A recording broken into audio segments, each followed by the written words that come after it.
Antes da instalação do aeroporto Afonso Pena, o campo de pouso em Curitiba era o do bairro Bacaxiri. Nos anos 1930, a aviação militar usava o local, que era conhecido como o Aeródromo da Graciosa. E em 1932, o Correio Aéreo Nacional também passou a usar o local. O aeroporto passou então ao controle do Ministério da Aeronáutica e do Aeroclube do Paraná, e era um local de treinamento de profissionais para aviação. Em uma antiga entrevista, o ex-presidente do Aeroclube do Paraná, Dil Calomeno, relembrou o início das atividades do Aeroclube. A história do aeroporto Bacaxiri é bastante complexa também, porque não foi fácil conseguir aquela área. Aquela área pertencia a uma escola agrícola e os diretores da escola eram contrários à utilização do campo para essa finalidade. Eles só cederam depois que viram que a imprensa e o próprio governo estavam interessados nesse campo.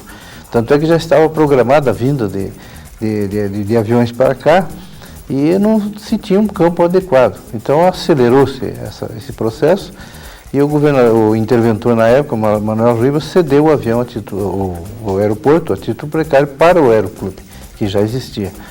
O Afonso Pena começou a ser construído em 1944, na época da Segunda Guerra Mundial. A construção foi realizada pelo Ministério da Aeronáutica com apoio da Engenharia do Exército Americano.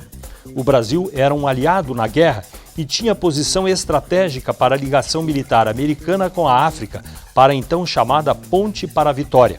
Na época, o aeroporto era conhecido como Base Aérea Afonso Pena, e o local de construção foi escolhido por ser grande, plano e perto da capital.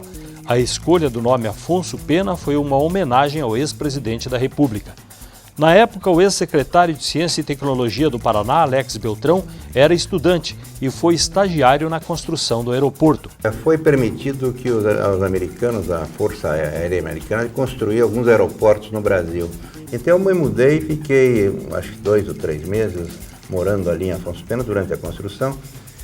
E assumi então, para receber um pagamento de R$600 mil na época, que o empreiteiro acertou comigo, a pedido dos americanos, e eu então decidi fazer um relatório sobre como fazer um aeroporto.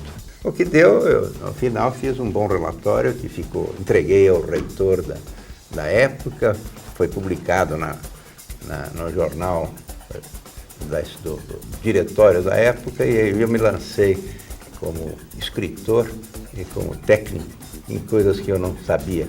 Com o final da guerra, a base passou a ser utilizada comercialmente no ano de 1946. E para isso foram construídas a estação de passageiros e a torre de controle.